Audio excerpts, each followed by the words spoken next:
A'udzubillahiminasyaitonirrajim. Bismillahirrahmanirrahim. Assalamualaikum warahmatullahi wabarakatuh. Alhamdulillahirabbil alamin wa bihi nasta'in wa ala umuri dunya waddin. Wassalatu wassalamu ala asrofil anbiya'i wal mursalin wa ala alihi washabihi ajma'in amma ba'd.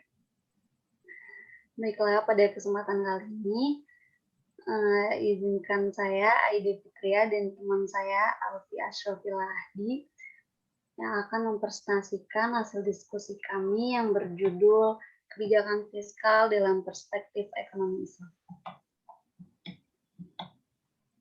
Sebelum memulai ke materi, kita harus mengetahui apa itu arti dari kebijakan fiskal. Nah, kebijakan fiskal adalah kebijakan pemerintah atas penerimaan dan pengeluaran keuangan negara. Indonesia sebagai negara yang merdeka memiliki wadah yang menjalankan terkait dengan kebijakan fiskal itu sendiri yang dikenal dengan sebutan Anggaran Pendapatan dan Belanja Negara atau APBN. Terdapat dua instrumen dalam kebijakan fiskal, yaitu kebijakan pendapatan dan kebijakan pengeluaran. Tujuan utama dikeluarkannya kebijakan fiskal adalah untuk menentukan arah, tujuan, sasaran, dan prioritas pembangunan nasional serta pertumbuhan perekonomian bangsa. Pembahasan yang pertama yaitu mengenai kebijakan fiskal Islami, yang kedua instrumen kebijakan fiskal Islami, yang ketiga mengenai kebijakan anggaran penerimaan pemerintah, yang keempat tentang kebijakan anggaran belanja pemerintah. Nah, untuk pembahasan yang pertama akan dijelaskan oleh Saudari Alfi Ashrafillah. Waktu dan tempat dipersilakan. Oke, masuk pada pembahasan yang pertama, kebijakan fiskal Islami. Kebijakan fiskal menurut ekonomi Islam diharapkan melaksanakan fungsi alokasi, distribusi, dan stabilisasi dalam suatu negara yang mempunyai ciri khas tertentu dari nilai orientasi, dimensi etik, dan sosial dalam pendapatan pengeluaran negara Islam. Sistem perpajakan Islam harus menjamin bahwa hanya golongan kaya dan makmur yang mempunyai kelebihanlah yang memikul beban utama pajak. Adapun ciri kebijakan fiskal dalam sistem ekonomi Islam, antara lain yang pertama itu pengeluaran negara dilakukan berdasarkan pendapatan sehingga jarang terjadi defisit anggaran. Yang kedua, sistem pajak proporsional. Pajak dalam ekonomi Islam dibebankan berdasarkan tingkat produktivitas, misalnya kharaj. Besarnya pajak ditentukan berdasarkan tingkat kesuburan tanah, metode irigasi maupun jenis tanaman. Yang ketiga itu penghitungan zakat berdasarkan hasil keuntungan, bukan pada jumlah barang, misalnya zakat perdagangan. Yang dikeluarkan zakatnya adalah hasil keuntungan, sehingga tidak ada pembebanan terhadap biaya produksi.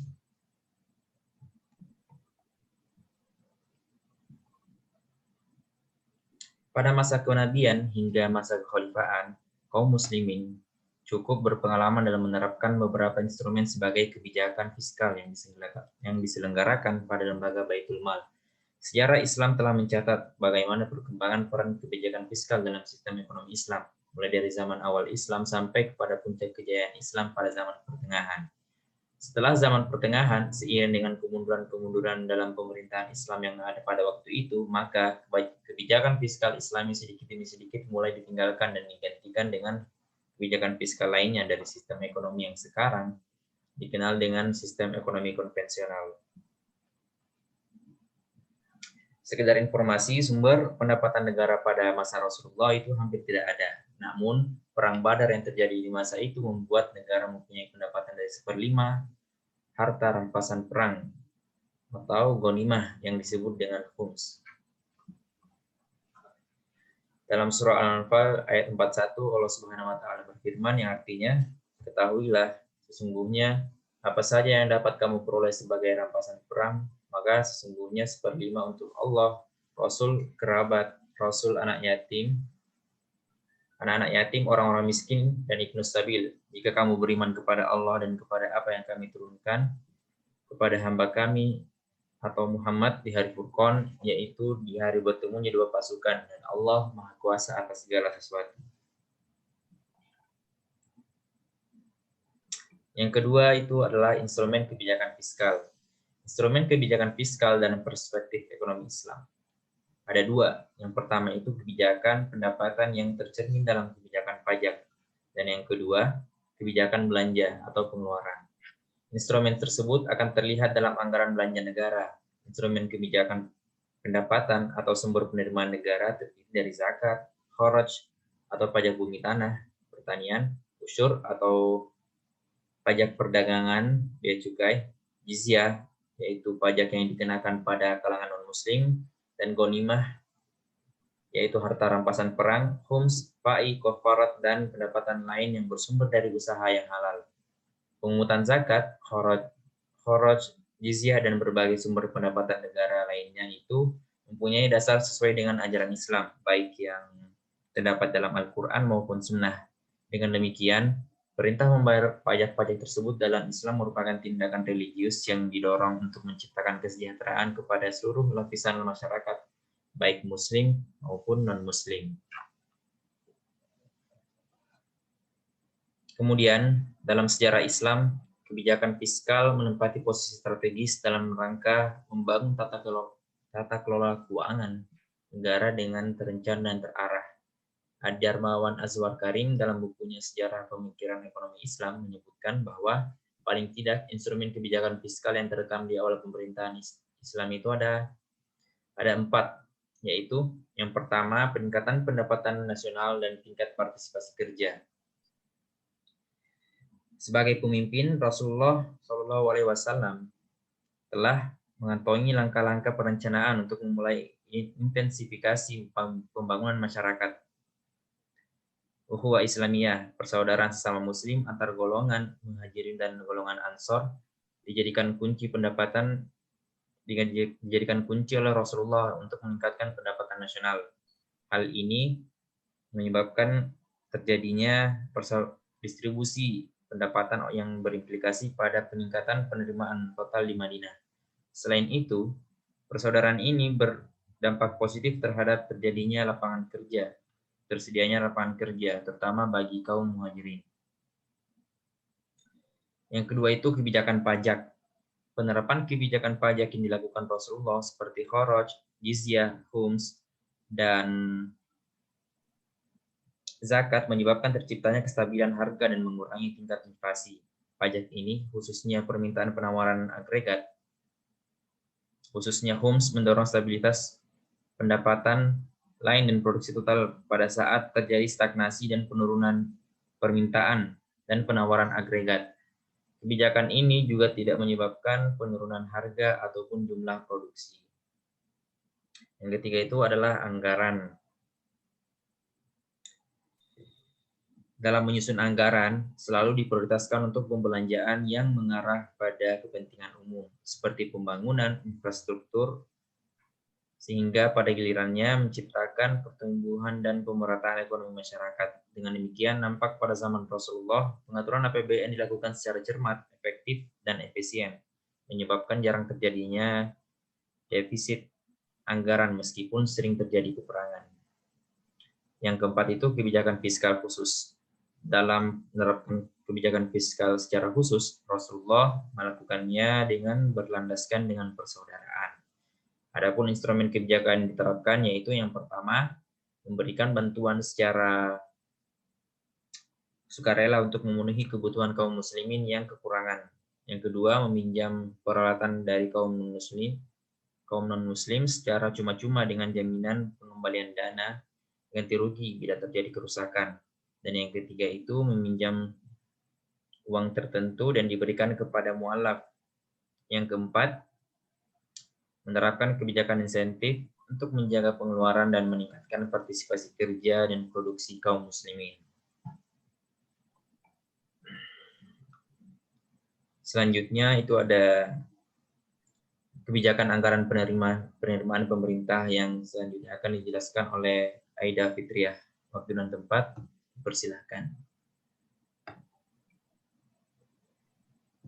Untuk kebijakan penerimaan pemerintah, yang pertama itu ada jizwa singkatan dari zakat, infak, sedekah, dan wakaf. Jizwa ini merupakan unsur-unsur yang terkandung dalam kebijakan fiskal. Salah satu tujuan penting kebijakan fiskal secara umum adalah memaksimumkan kesejahteraan hidup manusia, dan untuk mencapai kesejahteraan itu diperlukan adanya distribusi kekayaan berimbang dalam masyarakat, dan konsep dalam fikih zakat menyebutkan bahwa sistem zakat berusaha mempertemukan pihak surplus muslim dengan pihak defisit muslim. Nah, yang kedua itu horoj. Horoj adalah pajak yang dibebankan atas tanah yang dimiliki. Dengan demikian dapat dikatakan bahwa untuk tanah yang bersebelahan sekalipun meski luas tanahnya sama, sementara jenis tanaman dan hasilnya berbeda, maka mereka harus membayar jumlah horoj atau pajak yang berbeda pula. Nah, untuk yang ketiga, jizyah. Jizyah itu pajak per kapita yang diberikan oleh penduduk non-muslim pada suatu negara di bawah peraturan Islam. Pada zaman modern, jizyah ini seperti pajak jiwa yang dikenakan pemerintah terhadap warga asing yang masuk atau menetap dalam wilayah kekuasaan suatu pemerintahan, yang mana istilah itu dikenal dengan visa. Yang keempat, khums. Khums adalah dana yang diperoleh dari 1/5 bagian dari harta perampasan perang. Menurut Imam Abu Ubaid, sebagaimana dikutip Adi Warman Akarim menyatakan bahwa yang dimaksud humus itu bukan saja hasil dari perang, tetapi juga barang temuan dan barang tambang. Yang kelima, itu ada usyur. Usyur adalah pajak yang dikenakan atas barang-barang dagangan yang masuk ke negara Islam. Pajak ini berbentuk bea impor yang dikenakan pada semua pedagang, dibayar sekali dalam setahun, dan hanya berlaku bagi barang yang nilainya lebih dari 200 dirham. Yang keenam itu pinjaman. Pinjaman artinya utang yang sifatnya hanya sebagai penerimaan sekunder. Nah, alasannya ekonomi Islam tidak mengenal sistem bunga, demikian pula untuk pinjaman dalam Islam haruslah bebas bunga, sehingga pengeluaran pemerintah akan dibiayai dari pengumpulan pajak atau bagi hasil. Dari penjelasan di atas, perlu dipahami bahwa setiap instrumen memiliki karakteristiknya masing-masing. Dilihat dari aturan pemungutan, ada instrumen fiskal yang sifatnya menjadi ketentuan yang mengikat atau regulatif. Maksudnya, instrumen tersebut dikenakan pada objek pembayaran tertentu dengan sanksi-sanksi tertentu dari negara bagi yang tidak membayar kewajibannya. Misalnya instrumen zakat, khoroj, jizyah, dan usyur. Pada zakat, pemungutan dilakukan hanya pada masyarakat yang harta wajib zakatnya melebihi batas nisab atau batas minimal harta terkena zakat. Ada juga instrumen yang bersifat sukarela seperti infak, sedekah, dan wakaf. Sedangkan instrumen yang bersifat kondisional dapat berupa humas, kafarat, pinjaman, dan lain-lain. Begitu juga pada mekanisme penggunaan dana-dana tersebut. Ada instrumen yang penggunaan dananya bersifat terikat dan bersifat tidak terikat atau bebas. Penggunaan yang bersifat terikat itu artinya penggunaan yang harus merujuk pada petunjuk yang telah ditetapkan oleh dalil-dalil syariat. Misalnya zakat, di mana penggunaan dananya hanya terbatas pada 8 golongan masyarakat atau mustahik. Sedangkan penggunaan instrumen fiskal yang bersifat tidak terikat, artinya akumulasi dana yang bersumber dari instrumen tersebut dapat digunakan untuk hal-hal apa saja dalam pembangunan negara, tergantung pada prioritas penggunaan yang ada. Misalnya dana yang bersumber dari khoroj, jizyah, infak, sedekah, dan wakaf, serta penerimaan yang bersifat tidak terikat lainnya. Dan yang keempat, kebijakan anggaran belanja pemerintah. Kebijakan belanja ekonomi Islam, kaidah-kaidah umum yang didasarkan dari Al-Quran dan Hadis dalam memandu kebijakan belanja pemerintah. Yang pertama, ada kebijakan atau belanja pemerintah harus senantiasa mengikuti kaidah maslahah. Yang kedua, menghindari musyaqqah, kesulitan atau mudorot harus didahulukan ketimbang melakukan pembenahan. Yang ketiga, mudorot individu dapat dijadikan alasan demi menghindari mudorot dalam skala umum.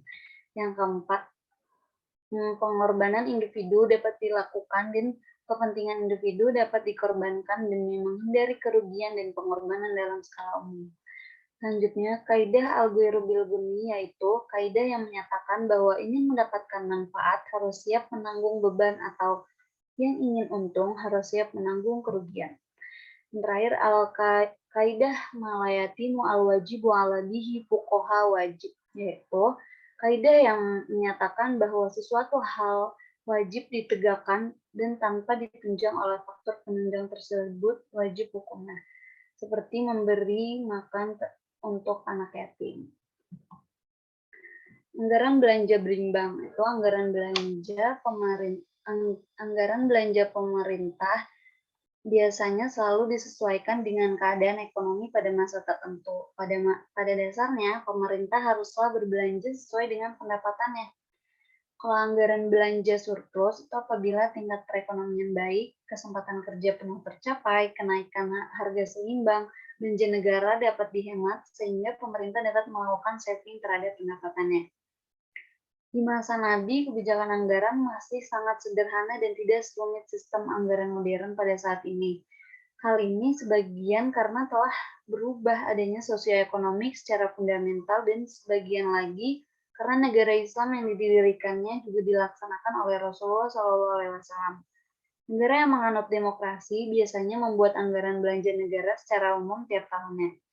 Fakta anggaran belanja negara yang menganut demokrasi tersebut adalah bahwa anggaran belanjanya dinyatakan melalui peraturan yang disebut dengan Peraturan Anggaran Belanja Negara sekian tahunan. Kemudian ditetapkan sebagai peraturan setelah dibahas dengan parlemen. Di Indonesia misalnya anggaran belanja negara tersebut dimuat dalam RAPBN atau Rencana Anggaran Pendapatan dan Belanja Negara yang diajukan pemerintah pada DPR untuk kemudian diundangkan menjadi Undang-Undang APBN setiap tahunnya. Dan selanjutnya, formulasi kebijakan fiskal Islami di era modern. Kebijakan fiskal tidak hanya menaruh perhatian pada pendapatan dan pembelaan negara, tetapi juga pilihan berbagai instrumen kebijakan perpajakan dan pola pembelanjaan negara. Cara yang berbeda dalam menaikkan dan membelanjakan anggaran memiliki dampak ekonomi yang berbeda. Al-Quran dan As-Sunnah memiliki panduan-panduan pokok dalam kebijakan fiskal. Itu yang pertama, Islam tidak menyukai pembelanjaan yang tidak terkendali, israf yang berlebih-lebihan dilarang secara keras baik dalam Al-Quran maupun Sunnah. Larangan ini berlaku baik untuk individu maupun negara. Yang kedua, kebijaksanaan fiskal harus mampu memenuhi sasaran dasar sebuah tatanan sosioekonomi Islami, yaitu terpenuhi kesejahteraan material dan spiritual. Secara rinci, pembelanjaan negara harus didasarkan pada kebijakan belanja rutin harus sesuai dengan maslahat umum, tidak boleh dikaitkan dengan kemaslahatan seseorang atau kelompok masyarakat tertentu, apalagi kemaslahatan pejabat pemerintah. Kedua, kaidah efisiensi dalam pembelanjaan rutin, yaitu mendapatkan sebanyak mungkin manfaat dengan biaya yang semurah-murahnya. Kaidah ini akan membawa pemerintah jauh dari sifat mubazir dan kikir. Di samping alokasinya harus pada sektor-sektor yang sesuai dengan syariah. Yang ketiga, prinsip keadilan. Artinya, tidak hanya berpihak pada orang kaya saja dalam pembelanjaan. Yang keempat, prinsip komitmen dengan aturan syariah. Maka alokasi belanja negara hanya boleh pada hal-hal yang mubah dan menjauhi yang haram. Nah, sumber kaidah tersebut berdasar dari Al-Quran dan hadis Rasulullah SAW yang terdapat pada Quran Surat Az-Zuriyat ayat 19, terus juga terdapat pada Quran Surat Al-Baqarah ayat 219, terdapat pada Quran Surat Al-Hasr ayat 7, dan yang terakhir dari hadis Nabi yang berbunyi, dari Abi Hurairah Rasulullah SAW bersabda, sebaik-baik sedekah adalah sesuatu yang diberikan dari seseorang yang tidak membutuhkan dan mulailah dari orang yang menjadi tanggungan.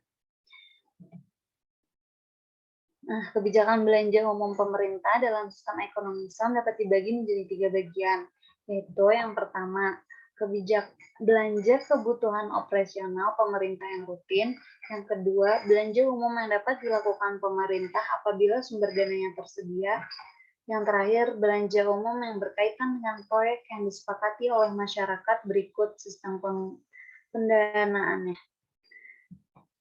Untuk selanjutnya, kebijakan fiskal masa Rasulullah akan disampaikan oleh Alfi Ashrafillah di waktu dan tempat dipersilakan. Selanjutnya ada kebijakan fiskal masa Rasulullah. Ketika itu, negara tidak mempunyai kekayaan apapun karena sumber penerimaan negara hampir tidak ada. Segala kegiatan Rasulullah SAW dalam awal masa pemerintah dilakukan berdasarkan keikhlasan sebagai bagian dari kegiatan dakwah yang ada. Umumnya, para sahabat tidak meminta balasan material dari segala kegiatan mereka dalam dakwah tersebut. Dalam masa Rasulullah juga sudah terdapat jizyah, yaitu pajak yang dibayarkan oleh orang non-muslim, khususnya ahli kitab, untuk jaminan perlindungan jiwa, properti, ibadah, bebas dari nilai-nilai, dan tidak wajib militer. Tujuannya adalah kebersamaan dalam menanggung beban negara yang bertugas memberikan perlindungan, keamanan, dan tempat tinggal bagi mereka, dan juga sebagai dorongan kepada kaum kafir untuk masuk Islam.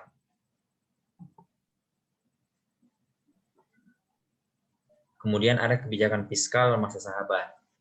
Pada masa kekhalifahan Abu Bakar, langkah Abu Bakar dalam menyempurnakan Islam itu ada 3. Yang pertama, perhatian dalam keakuratan perhitungan zakat. Yang kedua, pengembangan pembangunan Baitul Mal dan penanggung jawab Baitul Mal. Yang ketiga itu menerapkan konsep balance budget polisi pada Baitul Mal. Kemudian pada masa Khalifah Umar bin Khattab mengelompokkan pendapatan negara menjadi 4 bagian. Yang pertama, zakat dan usur, atau pendistribusian untuk lokal jika berlebihan disimpan. Kemudian ada khums dan sodakoh, yaitu untuk fakir miskin dan kesejahteraan rakyat. Kemudian kharaj, fai, jizyah, usur, sewa tetap atau dana pensiun dan dana pinjaman.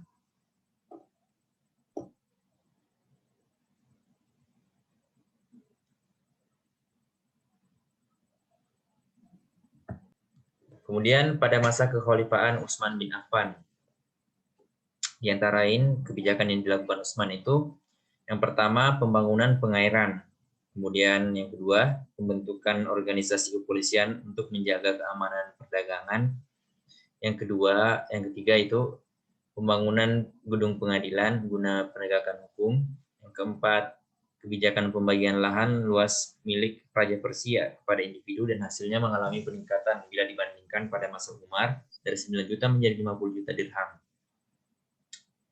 Kemudian yang terakhir itu, selama 6 tahun terakhir dari pemerintahan Utsman, situasi politik negara sangat kacau. Selanjutnya, pada masa kekhalifahan Ali bin Abi Thalib, beberapa perubahan kebijakan yang dilakukan pada masa Ali, di antara lain, yang pertama, pendistribusian seluruh pendapatan yang ada pada Baitul Mal berbeda dengan Umar yang menyisihkan untuk cadangan. Yang kedua, pengeluaran angkatan laut dihilangkan. Dan yang ketiga, adanya kebijakan pengetatan anggaran.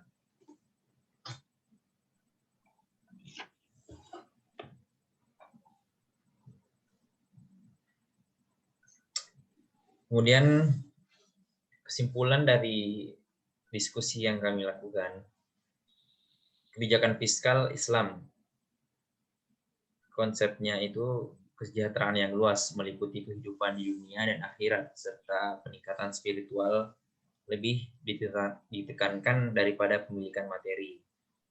Kemudian kebijakan fiskal modern konvensional itu untuk mendapat keuntungan maksimum bagi individu dalam kehidupan tanpa memandang kebutuhan spiritual manusia. Kemudian anggaran belanja Islam itu seperti pelayanan terhadap urusan umat yang ditetapkan sesuai dengan apa yang menjadi pandangan Islam.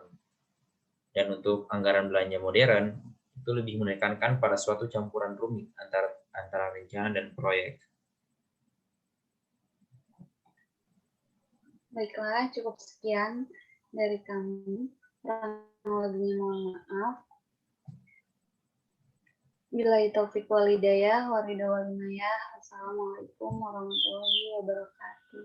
Waalaikumsalam.